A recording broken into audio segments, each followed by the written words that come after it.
जिंदगी में कभी खुशी है तो कभी गम, पर हर पल आपके साथ है हम। लक्ष्मी हॉस्पिटल। असाध्य रोगों के समुचित इलाज की बात हो या फिर हर तरह की कठिन से कठिन ऑपरेशन की, लक्ष्मी हॉस्पिटल है हमेशा सबसे अलग। तभी तो इसके आधुनिक आईसीयू, एडवांस ऑपरेशन थिएटर, उच्च स्तरीय पैथोलॉजी व विश्व स्तरीय मशीनों द्वारा हर तरह की जांच की विशेष व्यवस्था और हर विभाग के विशेषज्ञ डॉक्टरों की पूरी टीम आपको देती है सुरक्षा का संपूर्ण एहसास। As a multi speciality hospital है, सभी डिपार्टमेंट हैं, urology department, obstetric gynae department, medicine department, cardiac department और ऑर्थोपेडिक डिपार्टमेंट, और यहाँ पे एडवांस जॉइंट रिप्लेसमेंट सेंटर के रूप में भी इसको डेवलप किया जा रहा है। Lakshmi hospital, Roadways Cantt, Varanasi.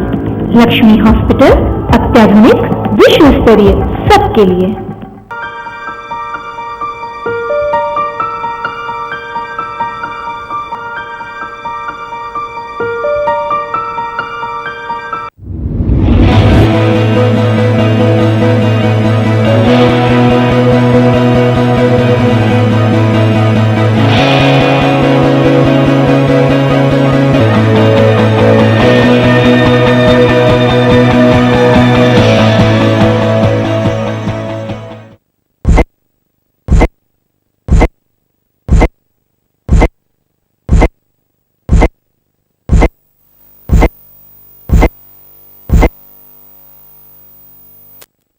नमस्कार, हेलो डॉक्टर कार्यक्रम में आप सभी दर्शकों का स्वागत है।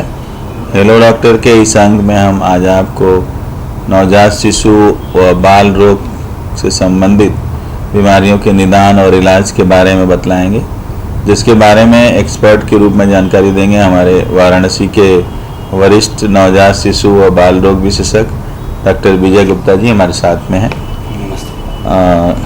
डॉक्टर साहब ने अपना ग्रेजुएशन यानी MBBS आपने LLRM मेडिकल कॉलेज मेरठ से पूर्ण किया और उसके उपरांत आपका सिलेक्शन जो है KGMC जो है king George medical college Lucknow में हुआ पोस्ट ग्रेजुएशन के लिए, यानी आपने MD किया है पीडियाट्रिक्स में लखनऊ से, और उसके उपरांत लगभग 9 वर्षों से आपका अपना बनारस में हॉस्पिटल है विजयांजलि अस्पताल, जो इंग्लिशिया लाइन फूल मंडी के पास स्थित है, और लगभग 9 वर्षों से आप वहाँ पे मरीजों को यानी बच्चों को देख रहे हैं।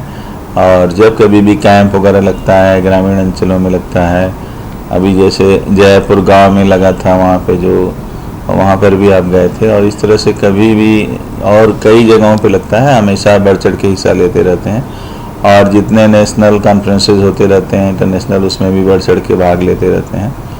और IMA में भी काफ़ी एक्टिव हैं आप, किसी न किसी पद पे हमेशा रहते हैं, तो इस तरह से जो है आपकी एक्टिविटी अभी जो है काफ़ी एक्टिव मेंबर के रूप में और एक्टिव डॉक्टर के पेडियाट्रिशियन के रूप में अपने शहर में हैं।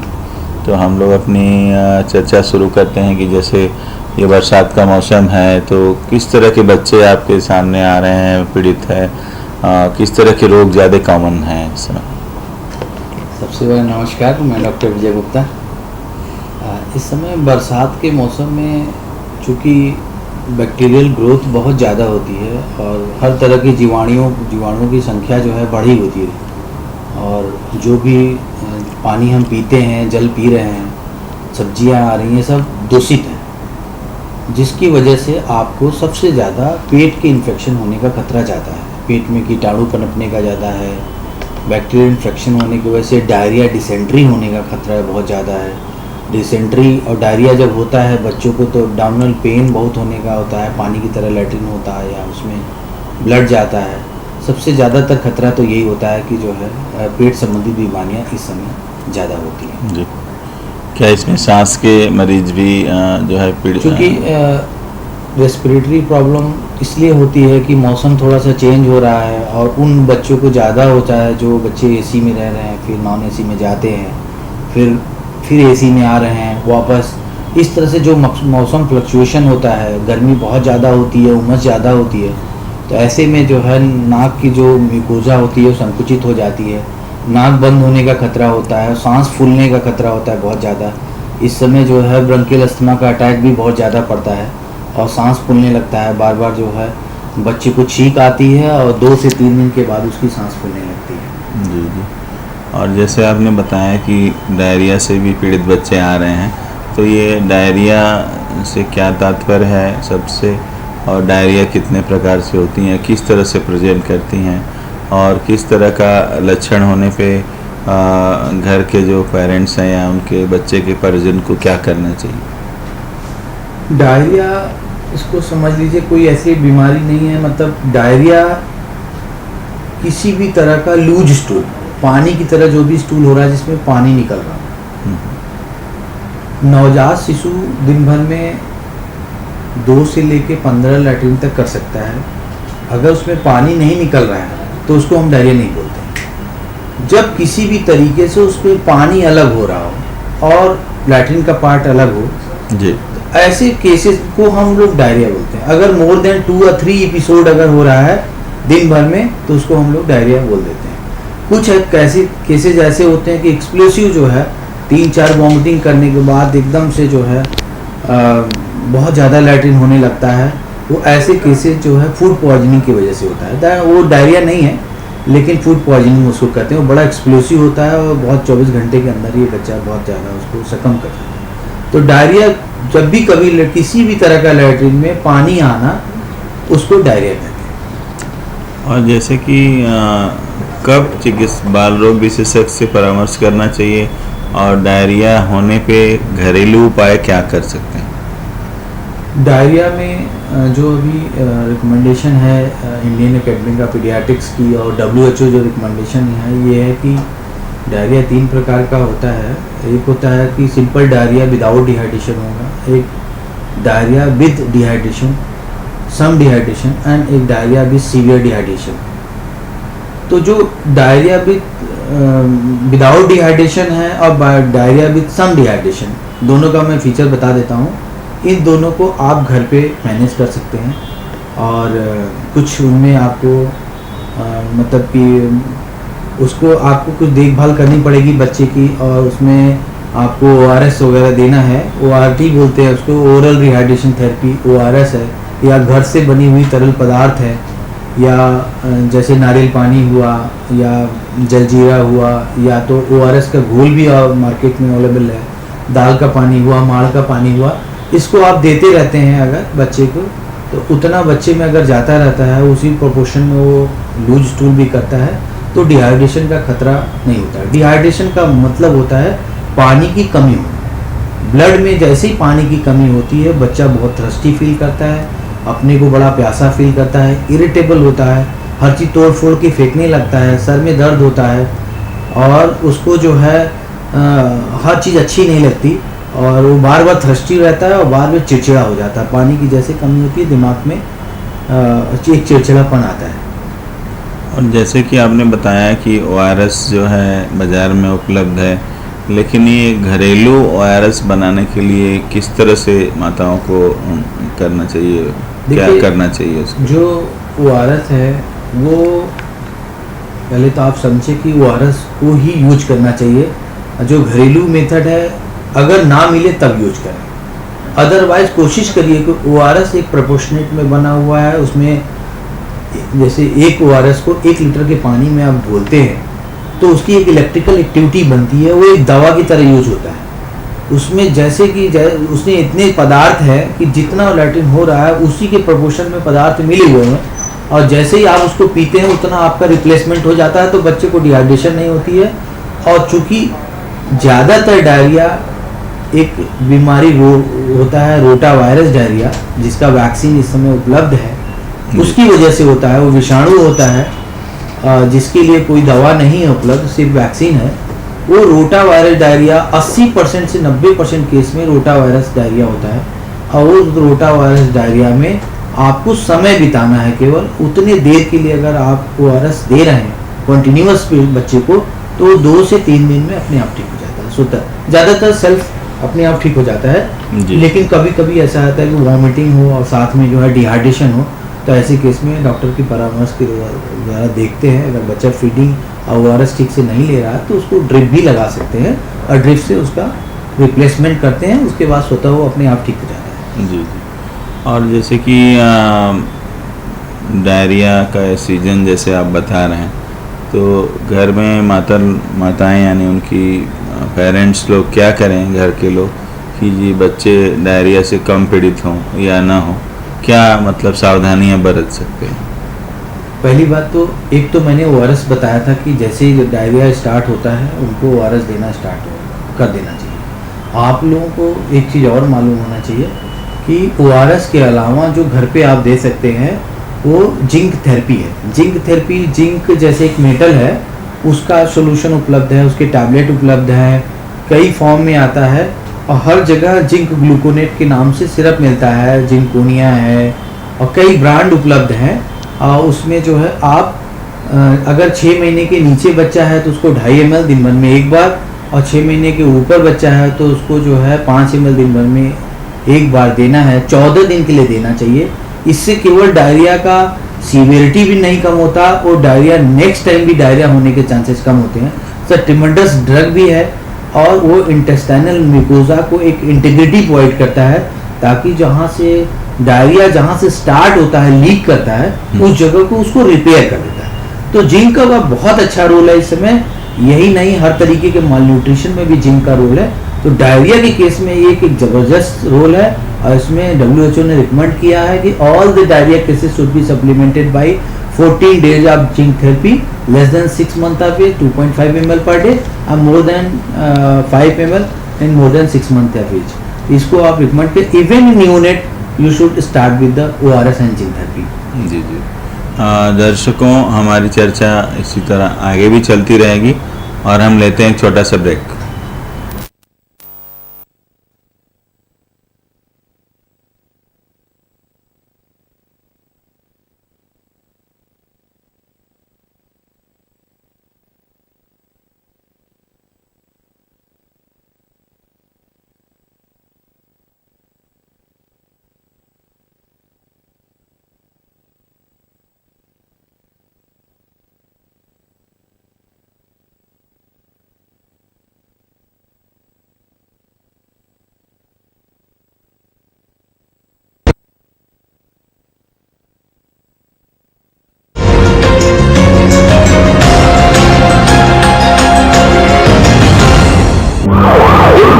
दौड़ती जिंदगी में कभी खुशी है तो कभी गम, पर हर पल आपके साथ है हम, लक्ष्मी हॉस्पिटल। असाध्य रोगों के समुचित इलाज की बात हो या फिर हर तरह के कठिन से कठिन ऑपरेशन की, लक्ष्मी हॉस्पिटल है हमेशा सबसे अलग। तभी तो इसके आधुनिक ICU, एडवांस ऑपरेशन थिएटर, उच्च स्तरीय पैथोलॉजी व विश्व स्तरीय मशीनों द्वारा हर तरह की जांच की विशेष व्यवस्था और हर विभाग के विशेषज्ञ डॉक्टरों की पूरी टीम आपको देती है सुरक्षा का संपूर्ण एहसास। As a multi speciality hospital है, सभी डिपार्टमेंट हैं, urology department, obstetric gynae department, medicine department, cardiac department और ऑर्थोपेडिक डिपार्टमेंट, और यहाँ पे एडवांस जॉइंट रिप्लेसमेंट सेंटर के रूप में भी इसको डेवलप किया जा रहा है। Lakshmi hospital, Roadways Cantt, Varanasi. Lakshmi hospital अत्याधुनिक, विश्व स्तरीय, सबके लिए।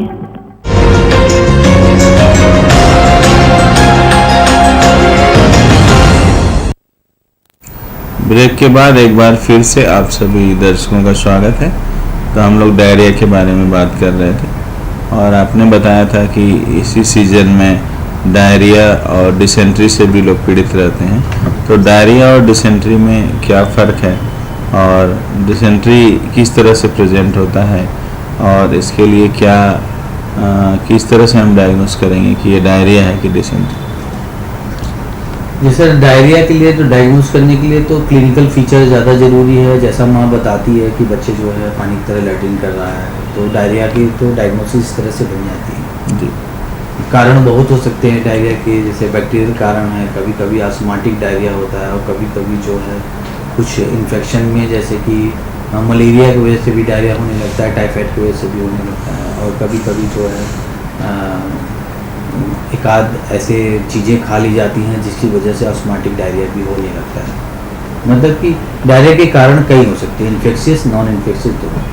वही दूसरी चीज़ डिसेंट्री। डिसेंट्री के इंटायरली डिफरेंट फीचर है। उसमें क्या होता है, ओरल म्यूकोजा जो होता है वो बिल्कुल डिसरप्ट हो जाता है और बैक्टीरिया वहाँ पे, स्पेशली बैक्टीरिया वहाँ पे जाके डिसाइड वो कर जाते हैं और उनको रप्चर कर देते हैं, म्यूकोजा को इंटीग्रिटी ब्रेक हो जाती है और वहाँ से ब्लीडिंग स्टार्ट हो जाती है, म्यूकस निकलना स्टार्ट हो जाता है, जिसका कि आप लोग हिंदी भाषा में आँव बोलते हैं कि आँव निकल रहा है मुझे। और क्रैम्प एब्डोमिनल पेन होता है, वॉमिटिंग स्टार्टिंग हो सकती है, क्रैम्प एब्डोमिनल पेन, बच्चे को थोड़ी थोड़ी देर में एकदम से तेज दर्द होगा, पेट पकड़ के बैठ जाएगा, उल्टा लेट जाएगा और फिर थोड़ी देर में शांत हो जाएगा, फिर थोड़ी देर बाद उसी एपिसोड रिपीट करता है, फिर बच्चे की एकदम भूख मर जाती है। आजकल ज़्यादातर बच्चे आपको इस तरीके से मिलेंगे जिसमें बच्चे को पतली लैट्रिन हो रही होगी, गाज की तरह, उसमें आँव की तरह हो रहा होगा, थोड़ा थोड़ा ब्लड का पार्ट भी हो सकता है, उसको ब्लडी डिसेंट्री बोलते हैं। और प्लस उसमें बच्चे को जो है भूख एकदम ख़त्म हो जाती है और साथ में फीवर भी हो सकता है, 102 तक फीवर जा सकता है इसमें, और लो टू हाई ग्रेड फीवर हो सकता है।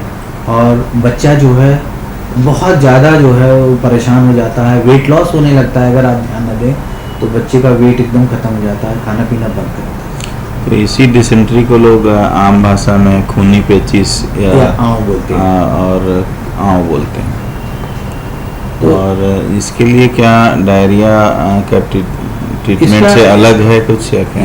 ये तो है, चूँकि जहाँ की 80 से 90% जो है डायरिया रोटा वायरस से होता था, यहाँ ज़्यादातर केसेस में या तो बैक्टीरिया से होता है, सिजेला बहुत कॉमन है, एक बैक्टीरिया सिजेला से होता है, या अमीबा जो जानते हैं, अमीबा होता है प्रोटोजोन, उसकी वजह से अमीबिक डिसेंट्री हो जाती है, या जो है सैल्मोनेला होता है टाइफाइड, उसकी वजह से डिसेंट्री हो जाती है।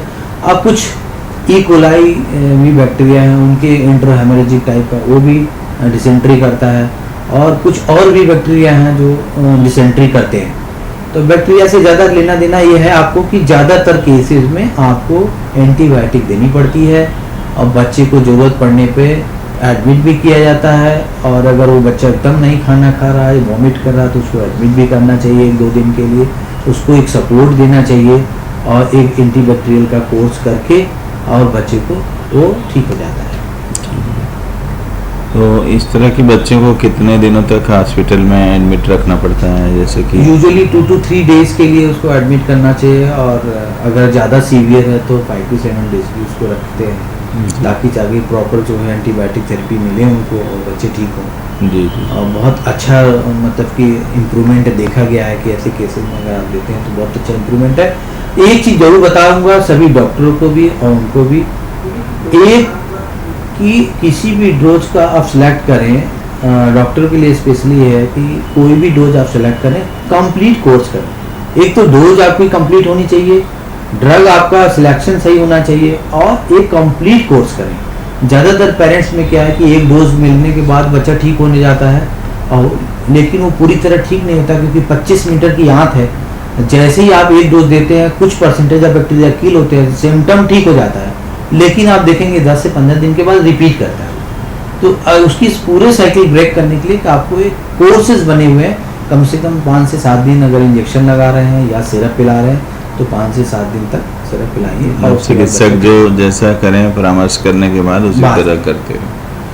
और जैसे डायरिया आपने समस्या बताया, इसी तरह फीवर यानी बुखार के कारण क्या क्या हैं इस सीजन में, किस तरह के जो है बीमारियों में बुखार आ रहे हैं? कैसे कि बहुत बच्चे देखे जाते हैं कि उनका फीवर आ रहा है यानी बुखार आ रहा है, ठीक नहीं हो रहा है, तो क्या क्या कारण हो सकते हैं जो कॉमन? इसमें देखिए बहुत कारण, तो देखिए फीवर हमेशा चलता रहता है, ऐसी चीज़ है फीवर की जो पेरिनियल है, मतलब पूरे साल तक किसी हर बच्चे को फीवर, 80-90% बच्चे हम लोगों के पास केवल फीवर के लिए आ रहे हैं। जो ओपीडी पेशेंट में ज़्यादातर आपको हर पेरेंट्स अपने फीवर के लिए परेशान होता है। फीवर के लिए मैं एक चीज़ बताऊंगा, फीवर एक प्रोटेक्टिव मैकेनिज्म होता है, और फीवर आने पे एक स्टेज तक फीवर जो है बच्चे के लिए हेल्पफुल होता है, और उसको जो है वो एक बॉडी अपने आप उसको फीवर बढ़ा के बैक्टीरिया को किल करने की कोशिश करता है। आज 1928 के पहले कोई एंटीबायोटिक नहीं हुआ करता था, और कोई एंटीबायोटिक नहीं था, उसके पहले जो है वो इसी तरीके से ज़्यादातर स्वतः कैसे ठीक होते थे लोग बॉडी खुद गर्म होती है और उनको बैक्टीरिया किल कर देता है और ख़त्म हो जाता है और ठीक हो जाता है, या जो भी और पद्धति रही हो पहले। अब क्या है कि फीवर होता है, अभी आजकल चूंकि पानी बहुत ज़्यादा बारिश हो रही है, लॉगिंग हो गई है, वाटर लॉगिंग ऊपर से नीचे तक चारों तरफ देखेंगे नालियाँ सड़ रही हैं, ऊपर जो है पानी इकट्ठे हो रहे हैं, ऐसे में जो है मच्छर मक्खी ये सब चीज़ें ज़्यादा पैदा हो रही हैं। तो इसके द्वारा आपको मलेरिया हुआ, डेंगू फीवर हुआ, टाइफाइड का फीवर हुआ और कॉलेरा हुआ, हैजा हुआ, ये सब चीज़ें बहुत होती है। तो ऐसे में ज़्यादातर फीवर का कारण बहुत ज़्यादा मलेरिया, अगर बहुत मतलब तुरंत आपको ऐसा लग रहा है कि कोई ऐसा बच्चा आ रहा है कि बहुत सीवियर हाई ग्रेड फीवर हो रहा है और उसकी हिस्ट्री मात्र 1 से 2 दिन के लिए है, तो 2 चीज़ें सस्पेक्ट करनी चाहिए, एक तो इंकेफेलाइटिस, दूसरा सेरेब्रल मलेरिया। अगर पर्टिकुलरली वो अनकॉन्शियस है और झटके आ रहे हैं उसको और फीवर हाई ग्रेड है और अभी 2 ही दिन से, 1 ही दिन से 3 ही दिन के फीचर हैं, तो ज़्यादातर ऐसा हो सकता है कि उस बच्चे को मलेरिया हो या डेंगू हो या कोई इंकेफेलाइटिस हो। और जैसे कि ये देखा जाता है कि जिसको फीवर आ रहे हैं, तो इसके लिए जो आप हम लोग के शहर में प्रारंभिक जांचें क्या क्या हैं जिससे आप पता कर सकते हैं कि इनको टाइफाइड है, मलेरिया है या किस प्रकार का फीवर है? अनफॉर्चुनेटली जो है हम लोग जहाँ रह रहे हैं वो एंडेमिक जोन है मलेरिया के लिए। अभी मलेरिया के लिए कोई वैक्सीन उपलब्ध नहीं है। कमिंग ईयर्स में वैक्सीन आने वाली है मलेरिया के लिए, और डेंगू का आ रहा है, सनोफी की एक वैक्सीन आ रही है डेंगू के लिए भी, तो बहुत जल्दी वो स्टार्ट होने जा रही है। तो और मलेरिया का भी मोस्ट प्रॉब्ली आने वाला है। तो ये दोनों अगर जब आ जाएगा तो हम लोग के लिए बड़े फॉर्चुनेट होंगे और हम लोग बहुत लकी होंगे कि चूँकि इंडेमिक जोन है तो इसलिए मलेरिया यहाँ सबको हो सकता है। किसी भी अननोन फीवर, जो भी हाई ग्रेड फीवर है उसको मलेरिया मान लिया जाता है। उसमें चाहे तो इन्वेस्टिगेशन कराएं और चाहे ना कराएं, कभी कभी इन्वेस्टिगेशन नहीं भी आता और मलेरिया की दवाएं फ़ायदा करती हैं। इसलिए पेरेंट्स को भी ये है कि अगर डॉक्टर सस्पेक्ट कर रहा है और उसको लगता है कि नहीं ये मलेरिया है, और भले वो इन्वेस्टिगेशन पे आए और चाहे ना आए, उनको दवा दे सकते हैं, इसमें कोई वो नहीं है। क्योंकि ज़्यादातर जो भी इन्वेस्टिगेशन होते हैं उसमें 60% तक उसका 60% तक सेंसिटिविटी और स्पेसिफिटी है कि उसकी जो है चांसेस कम है। मतलब 100 लोगों की जांच करिए और मलेरिया 100 लोगों को है तो हो सकता है 60 ही में पॉजिटिव है, लेकिन सबको होगी बीमारी और सबका बढ़ेगा। ऐसे केसेस में आपको 40% जो है उनको भी ट्रीटमेंट देने की आवश्यकता है। और एम्पेरिकल ट्रीटमेंट अब ये है कि आपको कोई भी सस्पेक्ट करते हैं तो एम्पेरिकल दे दें, इन्वेस्टिगेशन कराएं। अगर उसमें प्लाज्मोडियम वाइवेक्स है या प्लाज्मोडियम फाल्सीफेरम 2 टाइप का मेन मलेरिया होता है, वैसे 4-5 टाइप के मलेरिया हैं। तो ये जो मलेरिया है इनमें जो है फिर प्रॉपर कोर्स किया जाता है। अगर वो वाइवेक्स निकलता है तो 14 दिन का प्राइमाक्विन का कोर्स करते हैं। अगर फाल्सीफेरम होता है तो उसमें 1 दिन और दूसरी गैमेटोसाइट थेरेपी होती है, वो किया जाता है। वो अपने जो है जो रेस्पेक्टिव आपके फिजिशियन हो उनसे आप मिल के, बालों विशेषज्ञ से मिल के अपने बच्चों को दिखाएं और उनसे प्रॉपर ट्रीटमेंट लें। जी। और जैसे कि मतलब बच्चों में फीवर आ रहा है तो ये जैसे आपने बताया कि इन्वेस्टिगेशन में हम लोग जो है एक हीमोग्लोबिन TLC DLC करा लेते हैं। उससे थोड़ा सा ये मदद मिलती है कि यूजुअली मलेरिया के केस में हीमोग्लोबिन थोड़ा कम होता है, क्योंकि मलेरिया जो है ब्लड के जो पार्टिकल है उनको तोड़ता है और उनको तोड़ देता है और वीकनेस बहुत तेज़ी से होती है, बच्चा तेज़ी से डेवलपिंग होता है और बच्चे को जो है खून की कमी बहुत तेज़ी से होता है, बच्चा सफ़ेद हो जाता है। तो ऐसे केसेस में हम लोग जो है हीमोग्लोबिन TLC DLC साथ में कभी कभी जो है विडाल, अगर वो 1 हफ्ते से ज़्यादा फीवर आ रहा है, विडाल या टाइफीडॉट अगर टाइफाइड के लिए करते हैं और मलेरिया के लिए कराते हैं। अगर फिर भी अगर आ रहा है या आपको पिटेकिया मिलता है, छोटे छोटे रैसेज मिलते हैं, तो हम लोग डेंगू का भी सोच सकते हैं कि डेंगू भी हो सकता है, तो डेंगू का भी हम करा सकते हैं। जी। तो दर्शकों इसी तरह हमारी चर्चा आगे भी चलती रहेगी और हम लेते हैं एक छोटा सा ब्रेक।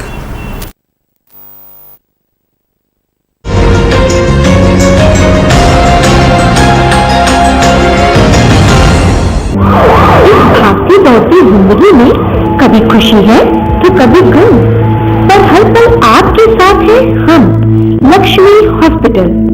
असाध्य असाध्य रोगों के समुचित इलाज की बात हो या फिर हर तरह के कठिन से कठिन ऑपरेशन की, लक्ष्मी हॉस्पिटल है हमेशा सबसे अलग। तभी तो इसके आधुनिक आईसीयू, एडवांस ऑपरेशन थिएटर, उच्च स्तरीय पैथोलॉजी व विश्व स्तरीय मशीनों द्वारा हर तरह की जांच की विशेष व्यवस्था और हर विभाग के विशेषज्ञ डॉक्टरों की पूरी टीम आपको देती है सुरक्षा का संपूर्ण एहसास। As a multi speciality hospital है, सभी डिपार्टमेंट हैं, urology department, obstetric gynae department, medicine department, cardiac department और ऑर्थोपेडिक डिपार्टमेंट, और यहाँ पे एडवांस जॉइंट रिप्लेसमेंट सेंटर के रूप में भी इसको डेवलप किया जा रहा है। Lakshmi hospital, Roadways Cantt, Varanasi. Lakshmi hospital अत्याधुनिक, विश्व स्तरीय, सबके लिए।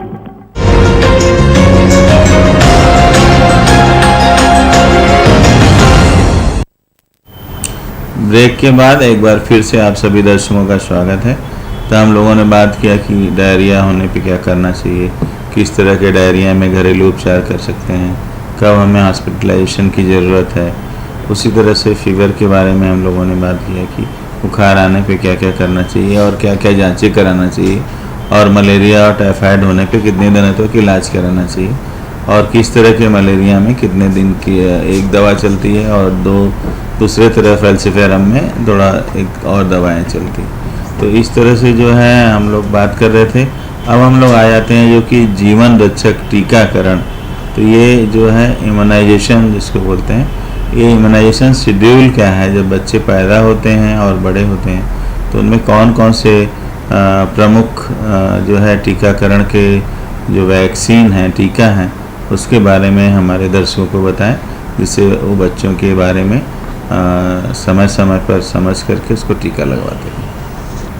सभी पेरेंट्स से आग्रह है कि आप अपने बच्चे को टीका जरूर लगवाएं और जो भी टीके उपलब्ध हैं उनको लगवाने की कोशिश करें, क्योंकि अगर आपका बच्चा बीमार होगा तो आपकी मजबूरी है, उसको आपको दिखाना ही है और उनको ठीक कराने के लिए फिर आपको ट्रीटमेंट करना है और ज़रूरत पड़ेगा तो एडमिट भी करना है।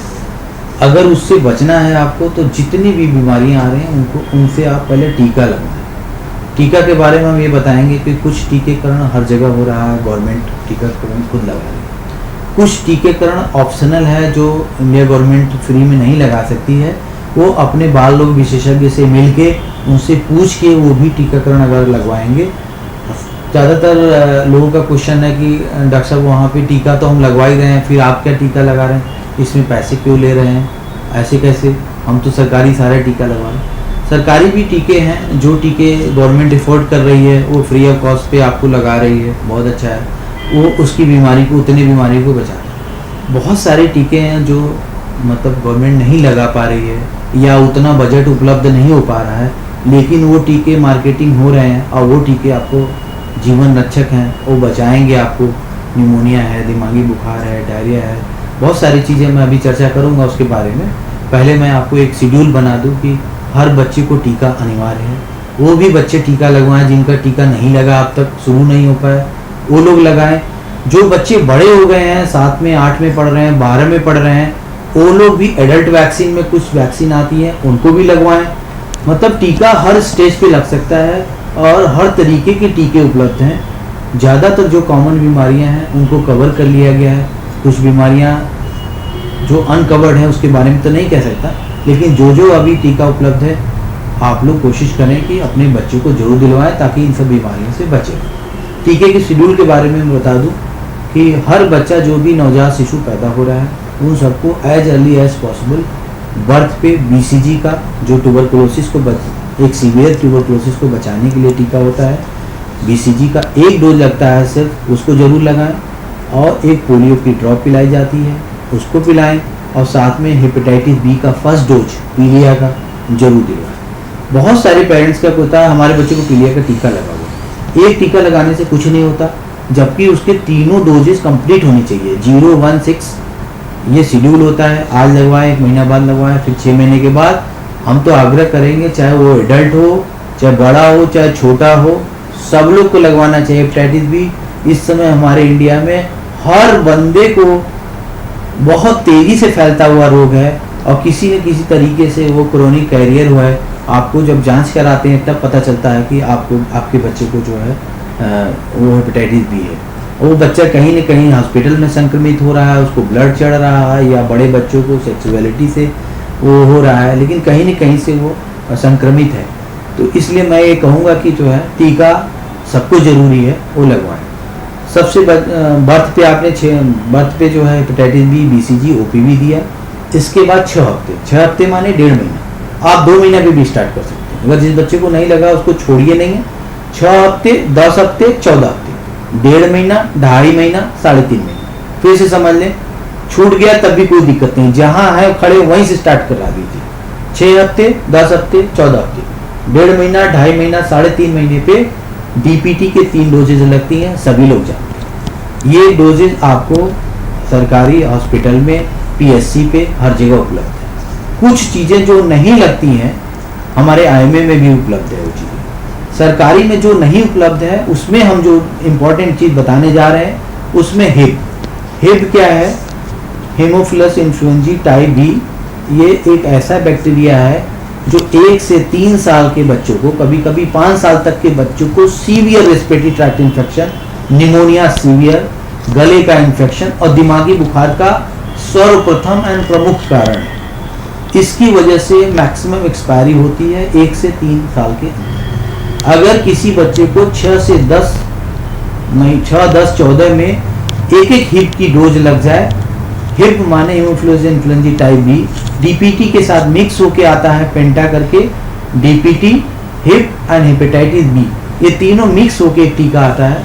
उसको अगर आप लगवाते हैं तो इन बीमारियों से बचा जा सकता है। दूसरी बात, एक वैक्सीन आता है रोटावायरस। मैंने आपको पहले अभी डायरिया के बारे में बताया था, उसमें प्रमुख 80 से 90% जो है डायरिया वो रोटावायरस से होता है। इवन इन डेवलप्ड कंट्री, आप अमेरिका, कनाडा और सोवियत, ब्रिटेन जहाँ की बात करेंगे, सब जगह रोटावायरस होता है डायरिया, और उसको सिर्फ सफाई से नहीं ठीक किया जा सकता है, क्योंकि ये बहुत छोटे होते हैं वायरस, वो किसी तरीके से संक्रमित हो जाते हैं। इसमें क्या होगा, एकदम खेलता हुआ बच्चे को वॉमिटिंग होना स्टार्ट होता है, एकदम लूज स्टूल वाटरी, एक दिन में 10 से 20 बार वाटरी स्टूल होता है। अब बच्चा एकदम डिहाइड्रेटेड होकर गिर जाता है। अगर आप समय पे उसको एडमिट ही कराना पड़ता है ज़्यादातर केसेस में, अगर वायरस से नहीं ठीक हुआ तो आप उसको तुरंत एडमिट कराइए, उसमें पानी एकदम निचोड़ के बच्चा एकदम सूख जाता है। तो ऐसे केसेस में आपको जल्दी से जल्दी जो है मतलब आपको इलाज कराना जरूरी हो जाता है। तो उसका टीका उपलब्ध है, रोटा वायरस टीका, और रोटा वायरस के भी 3 डोजेज लगते हैं। रोटाटेक वैक्सीन आती है और इसको पिलाने वाला टीका है। इसको अगर आप 3 बार पिला लेते हैं तो आपका बच्चा रोटा वायरस से बचा रहता है। और 2 टाइप का वैक्सीन आ रहा है रोटा का, उसके बारे में हम ज़्यादा डिस्कस नहीं करेंगे, लेकिन सबको आग्रह करेंगे रोटा का जरूर।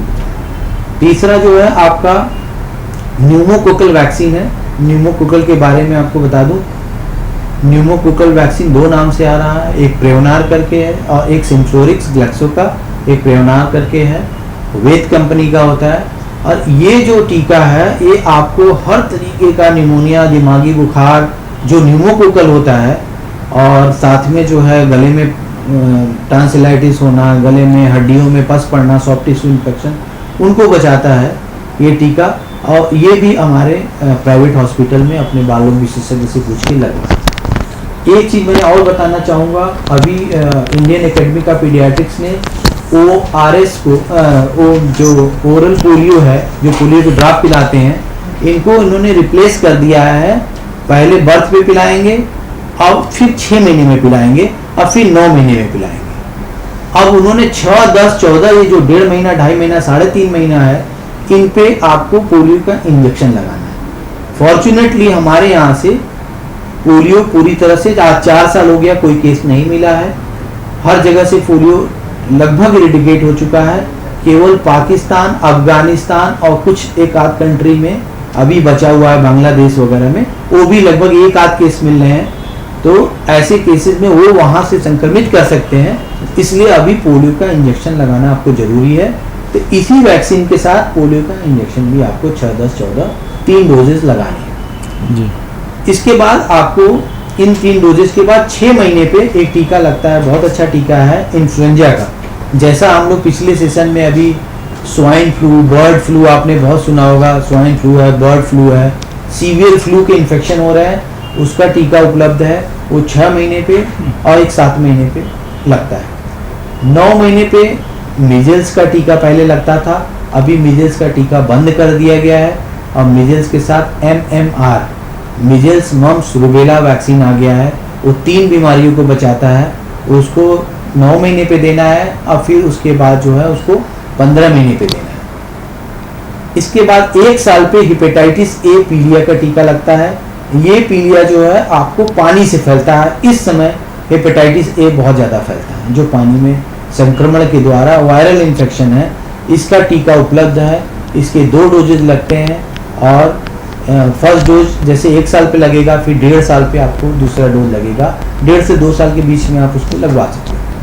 15 महीने में मैंने बताया था MMR की डोज लगती है। एक चिकन पॉक्स आपने सुना होगा, छोटी माता बोलते हैं उसको, चिकन पॉक्स का टीका लगता है। MMR और चिकन पॉक्स बहुत इंपॉर्टेंट टीके हैं। ये दोनों जो है 15 महीने पे लगते हैं। 18 महीने पे जो है बूस्टर लगता है। हिब और DPT का कॉम्बिनेशन जो होता है उसका बूस्टर लगता है 18। तो ये आपका टीका उपलब्ध है जो उसके बारे में बताया गया। एक टीका होता है टाइफाइड। हर बंदे को हर जगह, एंडेमिक कंट्री है टाइफाइड का और सभी को टाइफाइड हो रहा है। उन लोगों से रिक्वेस्ट है जिनका बार बार बच्चों को एब्डोमिनल पेन हो रहा है, जिनको कंटिन्यूअस फीवर हो रहा है, जो बच्चे बार बार जो है भूख नहीं लग रही है, और जिन बच्चों को कंटिन्यूअस पेट में दर्द और सब बना रहता है, डिसेंट्री होती रहती है, प्लीज़ प्लीज़ प्लीज़ चेक कराएं। हो सकता है उनको टाइफाइड हो। कम से कम, ज़्यादा से ज़्यादा तो जो कुछ बाहर डॉक्टर्स बैठे हुए हैं, कभी कभी रेगुलर ट्रीटमेंट देते भी हैं और कुछ लोग जो है 1-2 डोज में ठीक हुए तो वो बंद कर देते हैं। ऐसे केस में टाइफाइड वो संक्रमित रहता है बच्चा और वो कैरियर स्टेज होता है, दूसरे को फैलाता रहता है, वो जल्दी से ठीक नहीं होता। तो टाइफाइड का टीका 2 साल पे लगता है। सभी से गुजारिश है, एक टीका लाइफ लॉन्ग प्रोटेक्शन है उसको लगवाएं, या एक टीका आता है 3 साल प्रोटेक्शन वाला, वो भी लगवा सकते हैं। ये इंपॉर्टेंट टीके हैं। एक कॉलरा हैजा का भी अभी टीका आया है, उसको 2 डोजेज हैं और उसको जो है आपको पिलाना है। 300 रुपये का मात्र टीका है और वो पिलाने वाला टीका है। एक लगता है 1 साल पे और 14 दिन के बाद दोबारा लगता है। ये प्रमुख टीके हैं जो अभी हम मार्केट में आए हैं। कुछ एक और टीके हैं, मेनिंगोकोकल वैक्सीन आई है सीवियर दिमागी बुखार के लिए, ये भी नया टीका है। एक लड़कियों को 9 साल से लेकर 45 साल के बीच में यंग लड़कियों को भी जो बच्चेदानी का कैंसर होता है उसका भी टीका उपलब्ध है। उन सभी को गुजारिश है, अपने सभी बच्चियों को कैंसर से बचाना है तो उनको बचाएं और बच्चेदानी के कैंसर से पूरी तरह कंप्लीट बचता है बच्चा, इसलिए उसको सर्वाइकल कैंसर का वैक्सीन भी लगवाएं। हाँ दर्शकों, डॉक्टर साहब ने बताया आपको कि डायरिया के बारे में बताया और जितने भी जो है फीवर आने पे क्या करना चाहिए, क्या क्या जांचें अपना यहाँ पे उपलब्ध हैं जिससे पता लगाया जा सकता है कि मलेरिया है कि टाइफाइड है या किस तरह का फीवर आ रहा है। और सबसे महत्वपूर्ण बात डॉक्टर साहब ने बताया टीकाकरण का क्या महत्व है। तो टीकाकरण के महत्व पे भी आपने प्रकाश डाला, पूरा उसके कब कब लगवाना चाहिए, पूरा उन्होंने शेड्यूल उसका बताया और कितना उसका इम्पोर्टेंस है। सभी टीके अपने अपने जगह पे अलग अलग बीमारियों के लिए एकदम महत्वपूर्ण हैं, ज़रूरी हैं। इसलिए अपने बच्चों का ध्यान देते हुए आप इन सब टीका का ज़रूर अनुसरण करेंगे और ये सब टीके हमेशा जो है कुशल बाल रोग विशेषज्ञ के देख रेख में लगना चाहिए, इसका भी विशेष ध्यान देना चाहिए। ये नहीं कि आप कहीं भी जाके टीका लगा लेंगे। और इस तरह से जो है आपको ज़रूर लाभ मिला होगा इस प्रोग्राम के मार्फत। जो है डॉक्टर विजय गुप्ता जी जो बाल रोग विशेषज्ञ हैं उनके द्वारा बताए गए बातों से, और समय अभाव के कारण हम अपने इस कार्यक्रम को यहीं पर रोकते हैं और अगले बुधवार को रात्रि 8 बजे पुनः आपके सामने उपस्थित होंगे। तब तक के लिए मैं आज्ञा दीजिए, नमस्कार।